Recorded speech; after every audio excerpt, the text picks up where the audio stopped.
Assalamualaikum warahmatullahi wabarakatuh. Selamat datang di Cerita dari Selatan. Apa kabar? Semoga kalian semua selalu dalam keadaan sehat dan bahagia, ya.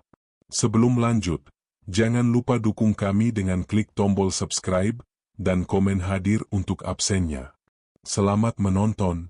Keluarga Pak Budi adalah cerminan kesuksesan yang diidamkan banyak orang. Dengan kerja keras dan kecerdasan bisnisnya, Pak Budi berhasil membangun sebuah perusahaan properti yang berkembang pesat. Istrinya, Bu Wati, adalah sosok yang anggun dan cerdas, mengelola rumah tangga dengan sempurna. Mereka dikaruniai dua anak yang luar biasa, Dimas dan Rina. Dimas, si sulung, adalah mahasiswa teknik yang sangat berprestasi, sementara Rina, si bungsu, adalah siswi SMA yang cerdas dan penuh talenta di bidang seni. Kehidupan mereka nyaris sempurna, seperti potret keluarga bahagia yang terpampang di majalah. Puncak dari kesempurnaan itu adalah kepindahan mereka ke sebuah perumahan elit yang baru selesai dibangun. Rumah mereka, yang berdiri megah di sudut jalan, adalah rumah impian. Desainnya modern minimalis, dengan taman yang luas dan kolam renang di halaman belakang. Hari itu, mereka mengadakan syukuran pindah rumah. Pak Budi mengundang seluruh tetangga di perumahan, dari yang muda hingga yang tua, untuk merayakan babak baru dalam hidup mereka. Meja-meja panjang dipenuhi dengan makanan lezat, dan tawa serta percakapan hangat memenuhi udara. Namun, di tengah kemeriahan itu, ada satu pasang mata yang mengawasi mereka dengan penuh kebencian. Di seberang jalan, berdiri sebuah rumah kecil yang kusam, kontras dengan kemewahan di sekitarnya. Di terasnya, duduk seorang wanita tua bernama Mbah Darmi. Rambutnya yang diikat cepol longgar, matanya yang tajam, dan kerutan-kerutan dalam di wajahnya membuatnya terlihat kuno. Mbah Darmi adalah orang yang dikenal suka menyebar gosip. Ia tidak pernah suka melihat orang lain bahagia. Sejak keluarga Pak Budi pindah, Mbah Darmi selalu mengawasi mereka, hatinya dipenuhi iri. Pak Budi, yang sibuk menyambut tamu, tidak menyadari kehadiran Mbah Darmi. Ia mengira semua orang sudah diundang. Namun, ia salah. Mbah Darmi, yang menganggap dirinya adalah tetua di perumahan itu, merasa tidak dihargai. Ia tidak diundang, dan ia melihat kemewahan yang dipertontonkan di rumah Pak Budi dengan hati yang panas. Ia melihat mobil-mobil mewah yang berjejer, melihat tawa bahagia keluarga itu, dan ia merasa sakit. Iri hati itu kini menggerogoti jiwanya, mengubahnya menjadi monster. Malam itu, setelah syukuran selesai, Pak Budi duduk di teras bersama keluarganya. Mereka tertawa, berbicara tentang betapa indahnya hidup mereka. Mereka tidak tahu bahwa di balik kebahagiaan mereka, ada ancaman mengerikan yang sedang menunggu. Mbah Darmi, yang melihat mereka dari balik jendela rumahnya, mengepalkan tangannya. "Kalian pikir kalian bisa bahagia di atas penderitaanku?" bisiknya. "Kalian tidak tahu siapa aku. Aku akan membuat hidup kalian hancur." Mbah Darmi berjalan ke dalam rumahnya, menuju sebuah kamar kecil di sudut. Di sana, ia menyalakan lilin, mengeluarkan sebuah kain hitam, dan mulai merapalkan mantra. Ia tidak menggunakan kekerasan fisik, tetapi ia menggunakan sesuatu yang jauh lebih berbahaya, ilmu hitam. Ia mengambil sebuah foto keluarga Pak Budi yang ia curi, membakarnya, dan mencampurkan abunya dengan tanah kuburan yang telah ia siapkan. Lalu, ia mengambil sebuah boneka kecil tanpa wajah, menusuknya dengan jarum, dan mengikatnya dengan benang hitam. "Terimalah ini, Pak Budi," bisik Mbah Darmi. "Terimalah santetku. Santet rawe akan menghancurkan hidupmu. Aku akan mengambil kebahagiaanmu, satu persatu. Dan ketika kamu kehilangan segalanya, kamu akan tahu bahwa kamu telah berbuat salah padaku." Mbah Darmi tidak peduli dengan apa yang akan terjadi. Ia hanya ingin membalas dendam. Ia ingin melihat keluarga Pak Budi menderita, seperti ia menderita. Ia membuang boneka itu ke halaman rumah Pak Budi, dan ia menaburkan tanah kuburan di sekitar rumah itu. Malam itu, keluarga Pak Budi tidur nyenyak, tidak tahu bahwa mereka baru saja memasuki mimpi buruk yang tidak akan pernah berakhir. Beberapa hari setelah syukuran, kejadian-kejadian aneh mulai terjadi di rumah keluarga Pak Budi. Awalnya, itu hanya hal-hal kecil yang tidak terlalu mereka perhatikan. Pak Budi, yang tidak pernah sakit, mulai sering sakit kepala hebat yang tidak bisa dijelaskan secara medis. Bu Wati, yang memiliki mata tajam, sering melihat bayangan-bayangan aneh di sudut-sudut rumah, tetapi ketika ia menoleh, bayangan-bayangan itu menghilang. Anak-anak mereka, Dimas dan Rina, mulai sering bermimpi buruk. Mimpi-mimpi itu selalu sama. Mereka berada di tempat yang gelap, dan suara seorang wanita tua terus memanggil-manggil nama mereka. Keluarga Pak Budi mencoba untuk mengabaikan hal-hal itu. Mereka mengira itu hanyalah efek dari kelelahan karena pindah rumah. Namun, teror itu semakin intens. Kucing peliharaan mereka, si Manis Mochi, ditemukan tewas di halaman belakang, tubuhnya kaku dan matanya terbuka lebar, seolah-olah ia mati karena ketakutan. Tidak ada tanda-tanda kekerasan, dan dokter hewan tidak bisa menemukan penyebabnya. Bu Wati menangis histeris. Ia sangat menyayangi Mochi. Keluarga Pak Budi mulai merasa tidak nyaman di rumah mereka sendiri. Mereka merasa ada sesuatu yang mengawasi mereka, sesuatu yang dingin dan jahat. Lampu-lampu di rumah mereka sering mati sendiri, dan barang-barang sering berpindah tempat tanpa sebab. Suatu malam, Pak Budi terbangun karena suara bisikan-bisikan dari ruang tamu. Ia berjalan keluar, dan ia melihat sebuah boneka kecil tanpa wajah duduk di sofa. Jantungnya berdebar kencang. Ia tahu bahwa boneka itu tidak ada di sana sebelumnya. Ia segera membuang boneka itu keluar rumah, tetapi ia tidak bisa tidur malam itu. Teror itu semakin menjadi-jadi. Mereka mulai menemukan bunga melati yang layu di teras, segenggam tanah kuburan di halaman, dan bayangan-bayangan yang semakin jelas. Suatu malam, Bu Wati melihat bayangan seorang wanita tua di dapur, tetapi ketika ia mendekat, bayangan itu menghilang. Ia tahu bahwa itu bukanlah halusinasi. Ia tahu ada sesuatu yang jahat di rumah mereka. Pak Budi, yang awalnya tidak percaya pada hal-hal gaib, mulai ragu. Sakit kepala hebatnya tidak pernah berhenti, dan ia sering merasa lemas. Ia membawa keluarganya ke dokter, tetapi dokter tidak bisa menemukan apa-apa. Ini hanya stres, Pak, kata dokter. Mungkin Bapak perlu istirahat. Tetapi Pak Budi tahu ini bukan hanya stres. Ia tahu ada sesuatu yang lebih dalam. Ia mulai memikirkan Mbah Darmi. Ia ingat bagaimana Mbah Darmi selalu menatap mereka dengan tatapan iri. Ia ingat bagaimana Mbah Darmi tidak datang ke syukuran mereka. Ia mulai curiga, tetapi ia tidak memiliki bukti. Ia tidak bisa menuduh seorang wanita tua tanpa bukti. Teror itu mencapai puncaknya ketika Rina mencoba bunuh diri. Rina, yang dulunya ceria, tiba-tiba menjadi murung.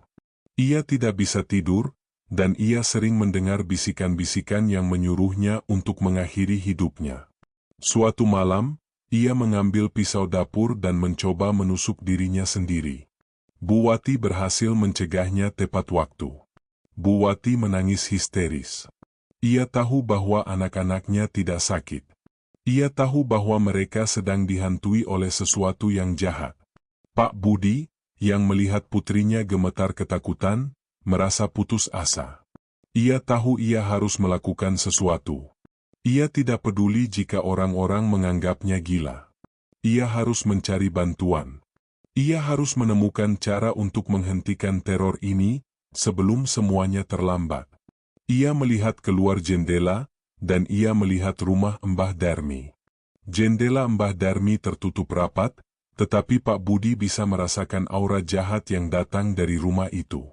Ia tahu bahwa ia harus berhadapan dengan Mbah Darmi, dan ia harus melakukannya sekarang. Keluarga Pak Budi kini hidup dalam ketakutan.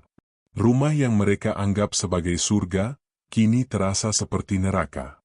Mereka mengunci semua pintu dan jendela, tetapi mereka tahu bahwa tidak ada kunci yang bisa menghentikan teror yang tak terlihat. Mereka tidur di kamar yang sama, berpelukan erat, berharap bisa melindungi satu sama lain dari kegelapan yang menyelimuti rumah mereka. Santet itu kini memiliki target yang jelas, Dimas, putra sulung mereka. Dimas, yang dulunya adalah kebanggaan keluarga, tiba-tiba menjadi sosok yang asing. Ia yang dulunya rajin belajar, kini menjadi malas, tidak mau keluar kamar, dan nilainya di kampus menurun drastis. Ia sering menyendiri, menatap kosong keluar jendela, seolah-olah ia sedang melihat sesuatu yang tidak ada. Suatu malam, saat keluarga Pak Budi sedang makan malam, Dimas tiba-tiba menjatuhkan sendoknya. Ia mulai gemetar, matanya membelalak, dan kepalanya menunduk. Tiba-tiba, ia mengangkat kepalanya, dan wajahnya berubah. Wajahnya yang muda dan tampan, kini terlihat keriput dan tua. Suaranya berubah menjadi suara perempuan tua, serak dan dingin. "Kalian pikir kalian bisa bahagia?" bisik Dimas, matanya yang kosong menatap Pak Budi dan Bu Wati. "Kalian telah mengambil kebahagiaanku. Dan sekarang, aku akan mengambil milikmu." Pak Budi dan Bu Wati terkejut. Mereka tahu bahwa itu bukan Dimas. Itu adalah santet yang berbicara melalui tubuhnya. "Siapa kamu?" tanya Pak Budi, suaranya gemetar. "Aku adalah pemilik rumah ini," kata suara itu. "Aku yang seharusnya bahagia. Kalian telah merebut kebahagiaanku. Dan sekarang, aku akan merebut milikmu. Satu persatu." Dimas menjerit, dan ia mulai meludah darah. Darah itu kental, berwarna hitam, dan baunya busuk. Ia berteriak, suaranya kembali menjadi suara Dimas, dan ia jatuh pingsan. Pak Budi dan Bu Wati panik. Mereka memeluk Dimas, air mata mengalir di pipi mereka. Mereka tidak tahu harus berbuat apa. Mereka tidak tahu bagaimana cara menghentikan teror ini. Mereka membawa Dimas ke rumah sakit, tetapi dokter tidak bisa menemukan apa-apa. "Anak bapak baik-baik saja," kata dokter. "Mungkin ia hanya kelelahan. Tidak ada yang salah dengannya secara medis." Tetapi Pak Budi dan Bu Wati tahu bahwa dokter itu salah. Mereka tahu bahwa Dimas sedang dihantui oleh sesuatu yang jahat. Mereka tahu bahwa santet itu tidak akan membunuh Dimas secara langsung, tetapi akan membuatnya menderita, akan mengambil kebahagiaannya, dan akan mengambil jiwanya. Teror itu semakin intens. Dimas sering kesurupan, suaranya berubah menjadi suara perempuan tua, dan ia sering berbicara dalam bahasa yang tidak dimengerti. Ia sering berbicara tentang dendam, tentang iri hati, dan tentang karma. Pak Budi dan Bu Wati mencoba menenangkannya, tetapi mereka tidak bisa. Mereka merasa putus asa. Mereka tahu bahwa mereka harus mencari bantuan. Bantuan yang tidak bisa diberikan oleh dokter. Bantuan yang bisa diberikan oleh seseorang yang mengerti hal-hal gaib. Mereka memutuskan untuk mencari dukun. Mereka tidak peduli jika orang-orang menganggap mereka gila. Mereka hanya ingin menyelamatkan putra mereka. Mereka memulai perjalanan mereka. Mereka pergi ke dukun-dukun terkenal di kota, tetapi tidak ada yang bisa membantu mereka. Setiap dukun yang mereka kunjungi selalu berkata bahwa santet itu terlalu kuat. "Itu adalah santet tingkat tinggi, Pak," kata salah satu dukun. "Itu tidak bisa disembuhkan dengan cara biasa." Pak Budi dan Bu Wati merasa putus asa. Mereka tidak tahu harus berbuat apa. Mereka merasa seperti mereka sedang berjuang melawan musuh yang tidak terlihat, musuh yang tidak bisa mereka kalahkan. Mereka tahu bahwa mereka hanya memiliki satu pilihan, menyerah. Tetapi mereka tidak bisa menyerah. Mereka adalah orang tua, dan mereka harus melindungi anak-anak mereka. Setelah serangkaian kegagalan dalam mencari bantuan, Pak Budi dan Bu Wati mulai merasa putus asa. Mereka telah menghabiskan ribuan dolar, tetapi tidak ada yang bisa membantu mereka. Mereka kembali ke rumah, dan teror itu semakin menjadi-jadi. Rina, yang melihat kakaknya menderita, mulai merasa takut. Ia sering melihat bayangan-bayangan aneh di sekolah, dan ia sering mendengar bisikan-bisikan yang menyuruhnya untuk mengakhiri hidupnya. Suatu malam, saat keluarga Pak Budi sedang makan malam, Rina menjatuhkan sendoknya. Ia mulai gemetar, matanya membelalak, dan kepalanya menunduk. Tiba-tiba, ia mengangkat kepalanya, dan wajahnya berubah. Wajahnya yang muda dan cantik, kini terlihat keriput dan tua. Suaranya berubah menjadi suara perempuan tua, serak dan dingin. "Kalian pikir kalian bisa bahagia?" bisik Rina. "Kalian telah mengambil kebahagiaanku. Dan sekarang, aku akan mengambil milikmu." Pak Budi dan Bu Wati terkejut. Mereka tahu bahwa itu bukan Rina. Itu adalah santet yang berbicara melalui tubuhnya. "Siapa kamu?" tanya Pak Budi, suaranya gemetar. "Aku adalah pemilik rumah ini," kata suara itu. "Aku yang seharusnya bahagia. Kalian telah merebut kebahagiaanku. Dan sekarang, aku akan merebut milikmu. Satu persatu." Rina menjerit, dan ia mulai meludah darah. Darah itu kental, berwarna hitam, dan baunya busuk. Ia berteriak, suaranya kembali menjadi suara Rina, dan ia jatuh pingsan. Pak Budi dan Bu Wati panik. Mereka memeluk Rina, air mata mengalir di pipi mereka. Mereka tidak tahu harus berbuat apa.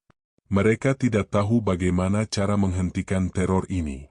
Mereka membawa Rina ke rumah sakit, tetapi dokter tidak bisa menemukan apa-apa. "Anak bapak baik-baik saja," kata dokter. "Mungkin ia hanya kelelahan. Tidak ada yang salah dengannya secara medis." Tetapi Pak Budi dan Bu Wati tahu bahwa dokter itu salah. Mereka tahu bahwa Rina sedang dihantui oleh sesuatu yang jahat. Mereka tahu bahwa santet itu tidak akan membunuh Rina secara langsung, tetapi akan membuatnya menderita, akan mengambil kebahagiaannya, dan akan mengambil jiwanya. Teror itu semakin intens. Rina sering kesurupan, suaranya berubah menjadi suara perempuan tua, dan ia sering berbicara dalam bahasa yang tidak dimengerti. Ia sering berbicara tentang dendam, tentang iri hati, dan tentang karma. Pak Budi dan Bu Wati mencoba menenangkannya, tetapi mereka tidak bisa. Mereka merasa putus asa. Mereka tahu bahwa mereka harus mencari bantuan. Bantuan yang tidak bisa diberikan oleh dokter. Bantuan yang bisa diberikan oleh seseorang yang mengerti hal-hal gaib. Mereka memutuskan untuk mencari dukun. Mereka tidak peduli jika orang-orang menganggap mereka gila. Mereka hanya ingin menyelamatkan putri mereka. Mereka memulai perjalanan mereka. Mereka pergi ke dukun-dukun terkenal di kota, tetapi tidak ada yang bisa membantu mereka. Setiap dukun yang mereka kunjungi selalu berkata bahwa santet itu terlalu kuat. "Itu adalah santet tingkat tinggi, Pak," kata salah satu dukun. "Itu tidak bisa disembuhkan dengan cara biasa." Pak Budi dan Bu Wati merasa putus asa. Mereka tidak tahu harus berbuat apa. Mereka merasa seperti mereka sedang berjuang melawan musuh yang tidak terlihat, musuh yang tidak bisa mereka kalahkan. Mereka tahu bahwa mereka hanya memiliki satu pilihan, menyerah. Tetapi mereka tidak bisa menyerah. Mereka adalah orang tua, dan mereka harus melindungi anak-anak mereka. Suatu malam, saat Pak Budi sedang duduk di teras, ia melihat sebuah cahaya kecil di rumah Mbah Darmi. Cahaya itu berkedip-kedip, seolah-olah Mbah Darmi sedang melakukan ritual. Jantung Pak Budi berdebar kencang. Ia tahu bahwa ia harus berhadapan dengan Mbah Darmi. Ia tahu bahwa Mbah Darmi adalah satu-satunya orang yang bisa mengakhiri teror ini. Pak Budi mengambil napas dalam-dalam, dan ia berjalan ke rumah Mbah Darmi. Ia mengetuk pintu, tetapi tidak ada yang menjawab. Ia mencoba membuka pintu, tetapi pintu itu terkunci. Ia melihat ke jendela, dan ia melihat Mbah Darmi duduk di lantai, merapalkan mantra. Ia melihat sebuah boneka kecil di depannya, dan ia tahu bahwa boneka itu adalah boneka yang ia temukan di halaman rumahnya. Pak Budi tahu bahwa ia harus mencari bantuan. Bantuan yang tidak bisa diberikan oleh dukun. Bantuan yang bisa diberikan oleh seseorang yang memiliki kekuatan yang lebih besar dari santet. Ia mengambil ponselnya, dan ia mencari nomor telepon seorang kiai tua yang tinggal di luar kota. Ia tidak tahu apakah kiai itu bisa membantu, tetapi ia tahu bahwa ia tidak memiliki pilihan lain. Ia harus mencoba. Ia harus melakukan apapun untuk menyelamatkan keluarganya. Malam itu, Pak Budi dan Bu Wati mengemasi barang-barang mereka. Mereka membawa anak-anak mereka, dan mereka meninggalkan rumah mereka yang kini terasa seperti neraka. Mereka tahu bahwa mereka tidak akan kembali sampai teror itu berakhir. Mereka tahu bahwa mereka harus berjuang, dan mereka tidak akan menyerah. Setelah teror yang menimpa Dimas, keluarga Pak Budi hidup dalam ketakutan yang tak berkesudahan. Mereka meninggalkan rumah megah mereka yang kini terasa dingin dan penuh aura jahat, mengungsi ke sebuah hotel di pusat kota. Mereka berharap bisa lari dari kegelapan yang mengejar mereka, tetapi mereka salah. Santet itu tidak mengenal batas. Ia tidak terikat pada satu tempat. Ia terikat pada iri hati. Santet itu kini memiliki target baru, Rina, putri bungsu mereka. Rina, yang dulunya adalah anak yang cerdas dan penuh talenta, tiba-tiba mengalami perubahan drastis. Ia yang dulunya gemar membaca dan menulis, kini tidak bisa lagi. Ia melihat huruf-huruf di buku sebagai simbol-simbol aneh yang tidak ia mengerti. Ia tidak bisa menulis namanya sendiri, dan ia sering melupakan hal-hal yang sederhana, seperti nama-nama teman-temannya atau di mana ia menaruh barang-barangnya. Teror itu semakin intens. Rina sering melihat bayangan-bayangan aneh di sekolah. Ia melihat bayangan seorang wanita tua di koridor, di kelas, bahkan di toilet. Bayangan itu selalu tersenyum sinis, dan matanya yang tajam menatap Rina dengan kebencian. Rina tidak bisa menceritakannya kepada siapapun. Ia takut orang-orang akan menganggapnya gila. Bisikan-bisikan juga mulai menghantui Rina. Di tengah pelajaran, saat guru sedang menjelaskan, Rina bisa mendengar bisikan-bisikan yang menyuruhnya untuk mengakhiri hidupnya. "Kamu tidak berguna, kamu hanya beban, lebih baik kamu mati saja," bisik suara itu. Bisikan-bisikan itu membuat Rina merasa putus asa. Ia merasa tidak ada harapan. Ia merasa ia harus mengakhiri penderitaannya. Suatu malam, saat keluarga Pak Budi sedang tidur, Rina diam-diam bangun. Ia berjalan ke dapur, mengambil pisau, dan mengarahkannya ke pergelangan tangannya. Ia tidak bisa lagi menahan penderitaannya. Ia merasa ia harus mengakhiri semuanya. Bu Wati, yang terbangun karena suara bisikan-bisikan yang hanya bisa ia dengar, merasakan hawa dingin yang menusuk tulang. Ia segera bangun dan berjalan ke dapur. Ia melihat Rina, putrinya, memegang pisau. Bu Wati berteriak, dan ia segera memeluk Rina. "Rina, jangan," ia menangis. "Jangan lakukan itu." Rina menangis, dan ia menjatuhkan pisau itu. Ia berteriak histeris, "Aku tidak bisa lagi, Bu. Aku tidak bisa lagi. Aku lelah. Biarkan aku mati." Pak Budi, yang mendengar keributan itu, segera datang. Ia memeluk Rina dan Bu Wati, dan ia menangis. Ia tahu bahwa ia telah gagal. Ia tahu bahwa ia tidak bisa melindungi keluarganya. Ia merasa putus asa, dan ia merasa Mbah Darmi telah menang. Keesokan harinya, mereka membawa Rina ke seorang psikiater. Psikiater itu mengatakan bahwa Rina mengalami trauma. Ia tidak bisa menjelaskan mengapa Rina tidak bisa membaca atau menulis. "Ini adalah kasus yang langka," kata psikiater itu. "Mungkin ia mengalami trauma psikologis yang sangat mendalam." Tetapi Pak Budi dan Bu Wati tahu bahwa itu bukan trauma psikologis. Mereka tahu bahwa Rina sedang diserang oleh sesuatu yang tidak bisa dijelaskan oleh ilmu pengetahuan. Mereka kembali ke hotel, dan teror itu semakin menjadi-jadi. Lampu-lampu di kamar mereka sering mati sendiri, dan barang-barang sering berpindah tempat. Mereka merasa tidak aman, bahkan di hotel sekalipun. Pak Budi merasa putus asa. Ia telah mencoba segalanya. Ia telah mencoba meminta bantuan dari dukun, ia telah mencoba berbicara dengan psikiater, tetapi tidak ada yang bisa membantu mereka. Ia tahu bahwa ia hanya memiliki satu pilihan, ia harus menemukan seseorang yang bisa menghentikan teror ini. Ia harus menemukan seseorang yang memiliki kekuatan yang lebih besar dari santet. Ia membuka ponselnya, dan ia mencari nomor telepon kiai tua yang diberikan oleh kenalannya. Ia tidak tahu apakah kiai itu bisa membantu, tetapi ia tahu bahwa ia tidak memiliki pilihan lain. Ia harus mencoba. Ia harus melakukan apapun untuk menyelamatkan keluarganya. Malam itu, mereka berkemas, meninggalkan hotel yang kini terasa seperti neraka. Mereka tahu bahwa mereka tidak akan kembali sampai teror itu berakhir. Mereka tahu bahwa mereka harus berjuang, dan mereka tidak akan menyerah. Perjalanan mereka menuju pesantren kiai tua di luar kota terasa seperti perjalanan ke dalam kegelapan. Mobil mereka melaju di jalan yang gelap dan sepi. Hujan turun, dan kilat menyambar di langit. Rina tertidur pulas, tetapi ia sering berteriak dalam tidurnya.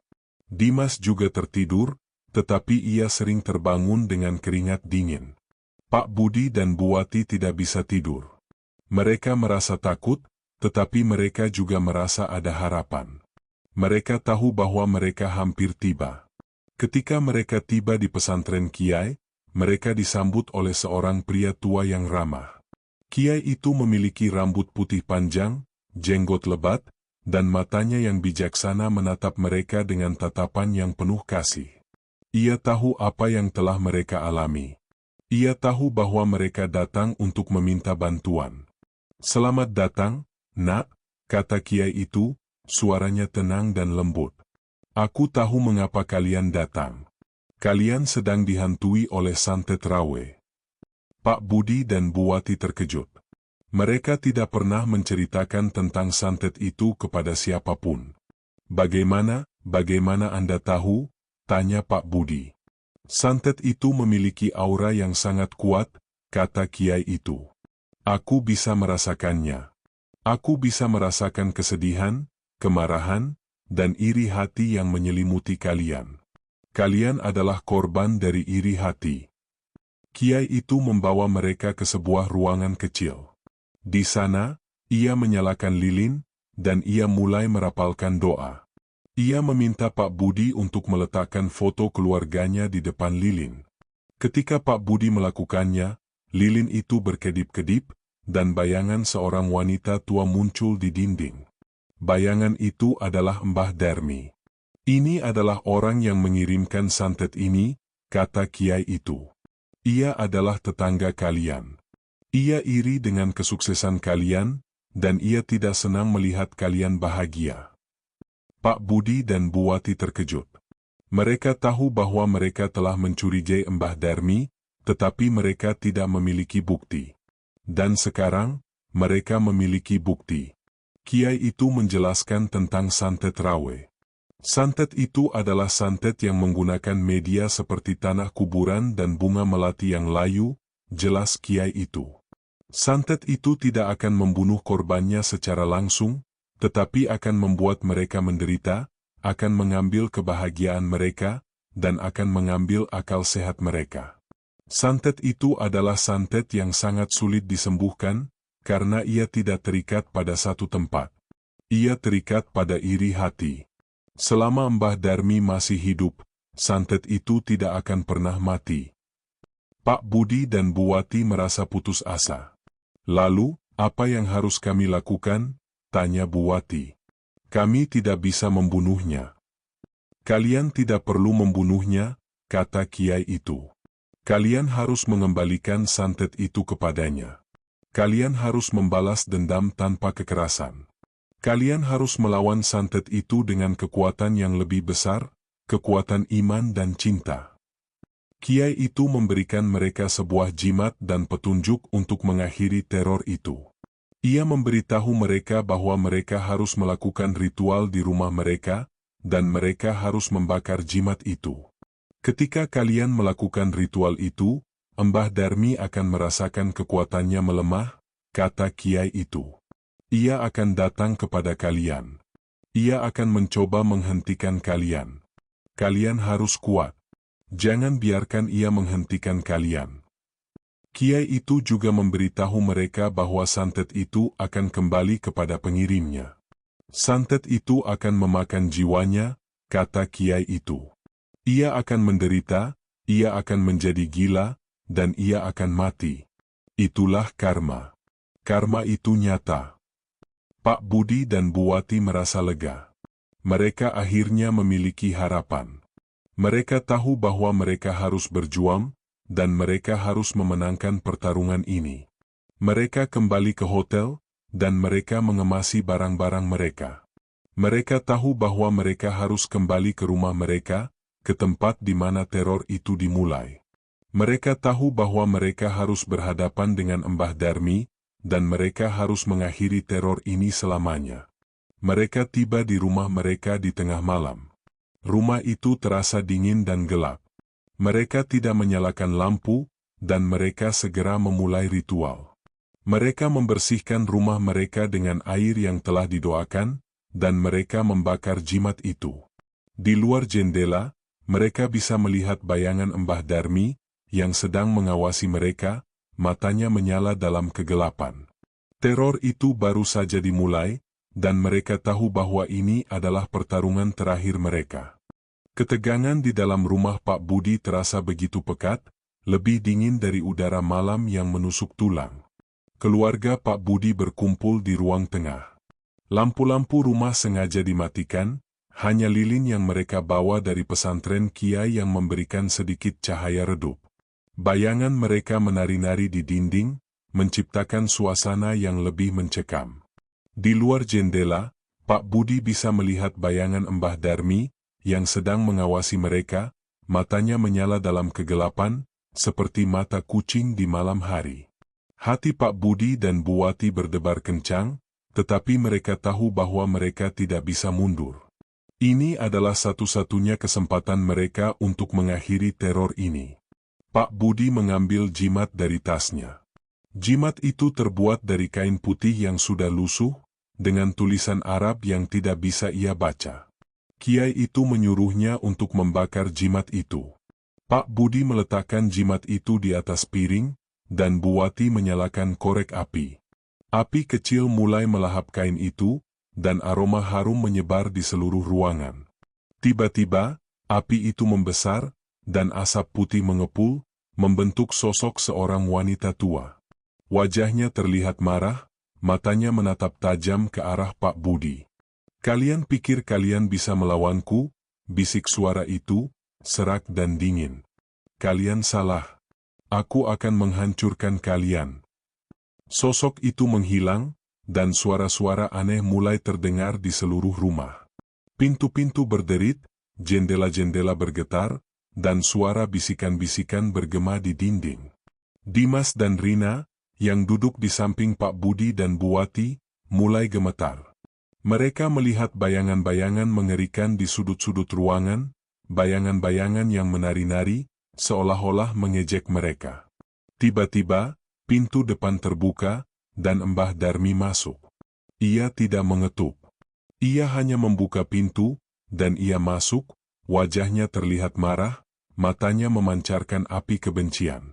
"Kalian berani melawanku?" ia berteriak. "Kalian berani melawan Santet Rawe? Aku akan menghancurkan kalian.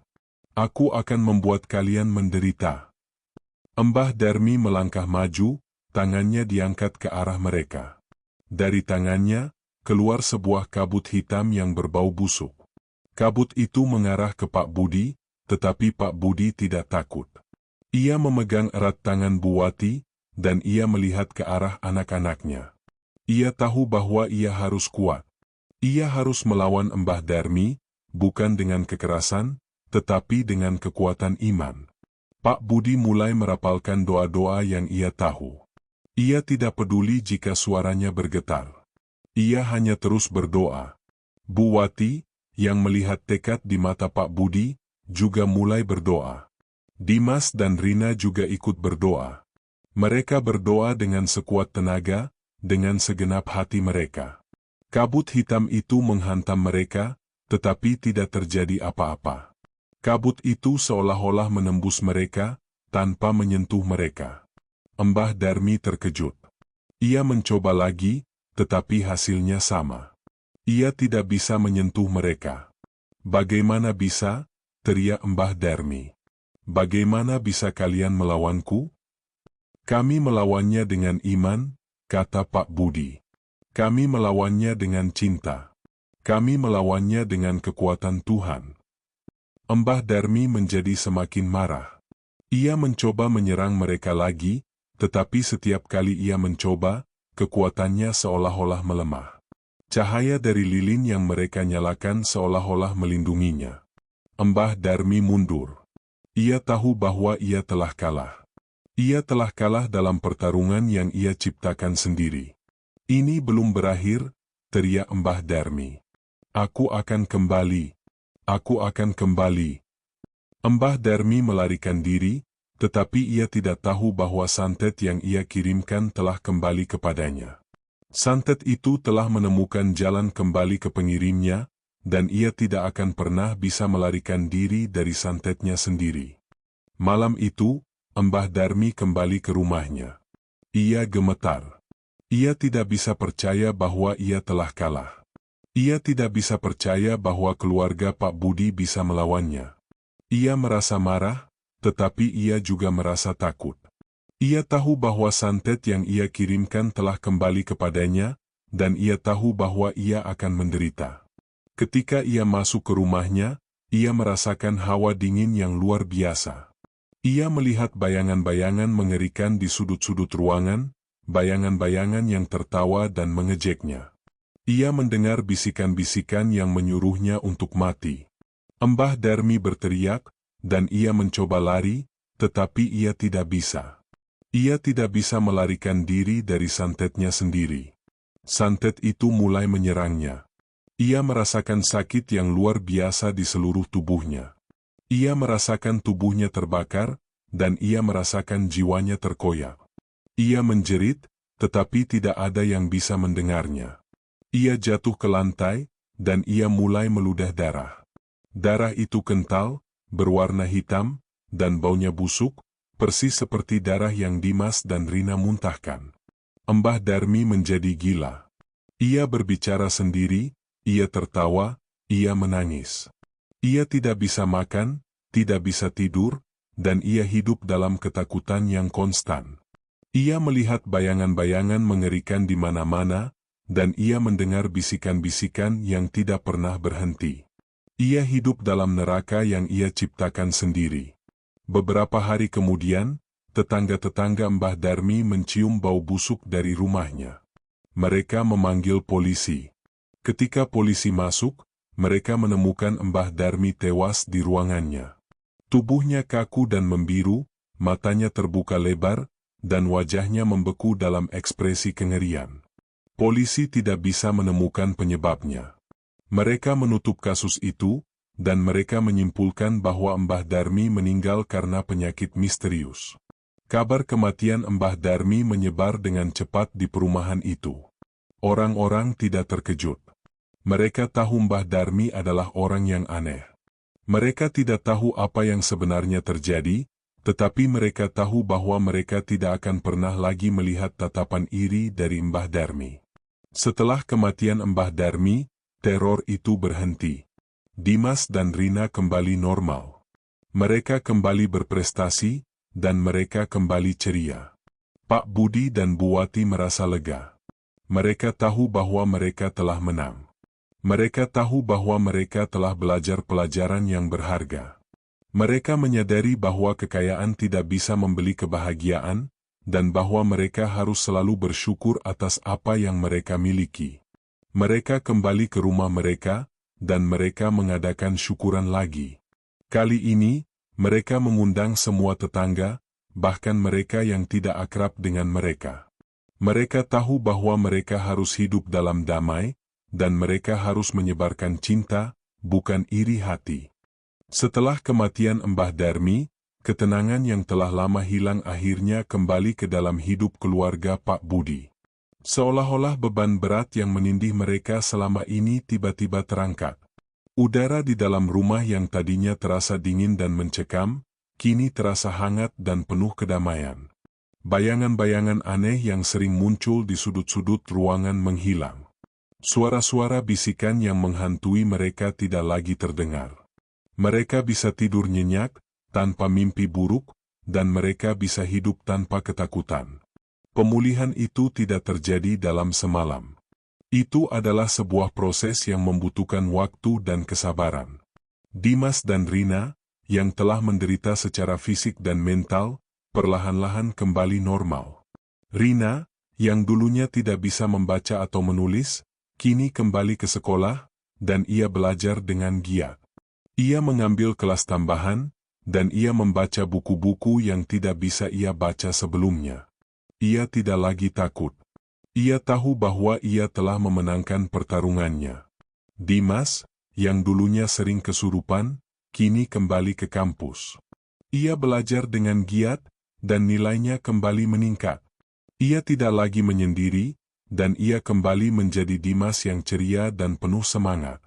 Ia tidak lagi takut. Ia tahu bahwa ia telah memenangkan pertarungannya. Pak Budi dan Bu Wati merasa lega. Mereka menyadari bahwa kekayaan tidak bisa membeli kebahagiaan. Mereka telah memiliki segalanya, tetapi mereka tidak bahagia. Mereka telah memiliki rumah impian, mobil mewah, dan anak-anak yang berprestasi, tetapi mereka hidup dalam ketakutan. Mereka menyadari bahwa kebahagiaan sejati tidak ditemukan dalam materi, tetapi dalam cinta dan kedamaian hati. Mereka memutuskan untuk mengubah cara hidup mereka. Mereka tidak lagi terlalu memikirkan pekerjaan dan uang. Mereka mulai menghabiskan lebih banyak waktu bersama. Mereka makan malam bersama, menonton film, dan berbicara tentang hal-hal sederhana. Mereka belajar untuk menghargai momen-momen kecil dalam hidup. Mereka juga menyadari bahwa iri hati adalah penyakit yang bisa menghancurkan hidup. Mbah Darmi, yang dulunya adalah tetangga mereka, telah menghancurkan hidupnya sendiri karena iri hati. Ia tidak bisa melihat orang lain bahagia. Ia terlalu fokus pada apa yang tidak ia miliki, hingga ia lupa untuk bersyukur atas apa yang ia miliki. Mbah Darmi telah hidup dalam neraka yang ia ciptakan sendiri, dan ia telah mati karena karma yang ia tanam sendiri. Pak Budi dan Bu Wati merasa kasihan pada Mbah Darmi. Mereka tidak membencinya. Mereka hanya merasa kasihan. Mereka tahu bahwa jika Mbah Darmi tidak terlalu iri, ia mungkin bisa hidup bahagia. Mereka memutuskan untuk mengadakan syukuran lagi, tetapi kali ini, tujuannya berbeda. Mereka tidak mengadakan syukuran untuk memamerkan kekayaan mereka, melainkan untuk bersyukur atas hidup mereka. Mereka mengundang semua tetangga, bahkan mereka yang tidak akrab dengan mereka. Mereka ingin menyebarkan cinta, bukan iri hati. Mereka ingin menunjukkan kepada orang-orang bahwa kebahagiaan sejati tidak ditemukan dalam materi, tetapi dalam hubungan yang kita miliki dengan orang lain. Mereka ingin menunjukkan kepada orang-orang bahwa mereka harus selalu bersyukur atas apa yang mereka miliki. Syukuran kedua itu jauh lebih sederhana dari syukuran pertama. Tidak ada mobil mewah, tidak ada makanan mahal, hanya hidangan sederhana yang dibuat oleh Bu Wati. Namun, suasananya jauh lebih hangat dan penuh cinta. Para tetangga datang, dan mereka berbicara, tertawa, dan makan bersama. Mereka tidak lagi iri. Mereka merasa nyaman, dan mereka merasa seperti mereka adalah bagian dari keluarga. Pak Budi berdiri di depan, memegang tangan Bu Wati. Ia berbicara tentang apa yang telah mereka alami, tentang santet, tentang Mbah Darmi, dan tentang pelajaran yang mereka pelajari. Ia berbicara tentang bagaimana mereka telah kehilangan segalanya, dan bagaimana mereka telah mendapatkan kembali semuanya. Ia berbicara tentang bagaimana mereka menyadari bahwa kekayaan tidak bisa membeli kebahagiaan, dan bahwa mereka harus selalu bersyukur atas apa yang mereka miliki. Kalian tahu, kata Pak Budi, suaranya bergetar. Kami memiliki segalanya. Kami memiliki rumah impian, mobil mewah, dan anak-anak yang berprestasi. Tetapi kami tidak bahagia. Kami hidup dalam ketakutan. Kami hidup dalam neraka. Kami baru menyadari bahwa kebahagiaan sejati tidak ditemukan dalam materi, tetapi dalam cinta dan kedamaian hati. Kami telah kehilangan segalanya, dan kami telah mendapatkan kembali segalanya. Dan kami berterima kasih kepada Tuhan karena telah memberi kami pelajaran ini. Para tetangga mengangguk-angguk. Mereka mengerti. Mereka telah mendengar tentang Mbah Darmi. Mereka tahu bahwa Mbah Darmi adalah orang yang aneh. Mereka tidak tahu apa yang sebenarnya terjadi, tetapi mereka tahu bahwa Mbah Darmi adalah orang yang suka iri. Dan mereka tahu bahwa iri hati adalah penyakit yang bisa menghancurkan hidup. Setelah syukuran, keluarga Pak Budi hidup bahagia selamanya. Mereka tidak pernah lagi mengabaikan orang lain, dan mereka selalu bersyukur atas apa yang mereka miliki. Mereka tidak lagi memikirkan uang dan kekayaan. Mereka hanya memikirkan cinta, kebahagiaan, dan kedamaian hati. Rumah mereka, yang dulunya terasa dingin dan penuh aura jahat, kini terasa hangat dan penuh cinta. Mereka tidak lagi takut. Mereka tahu bahwa mereka telah menang. Mereka telah mengalahkan santet, mereka telah mengalahkan iri hati, dan mereka telah mengalahkan ketakutan. Mereka tahu bahwa mereka telah belajar pelajaran yang berharga, pelajaran yang tidak akan pernah bisa mereka lupakan. Pada suatu malam, saat Pak Budi dan Bu Wati sedang duduk di teras, mereka melihat ke arah rumah Mbah Darmi. Rumah itu kini kosong. Jendela-jendela tertutup rapat, dan tidak ada cahaya. Pak Budi merasakan hawa dingin yang menusuk tulang. Ia tidak takut. Ia hanya merasa kasihan. Ia tahu bahwa Mbah Darmi telah mati, tetapi ia juga tahu bahwa ia tidak akan pernah bisa melarikan diri dari karma yang ia tanam sendiri. Kisah keluarga Pak Budi menjadi legenda di perumahan itu. Orang-orang menceritakan kisah mereka kepada anak-anak mereka, dan mereka mengajarkan mereka tentang bahaya iri hati dan pentingnya bersyukur. Mereka mengajarkan mereka bahwa kebahagiaan sejati tidak ditemukan dalam materi, tetapi dalam cinta dan kedamaian hati.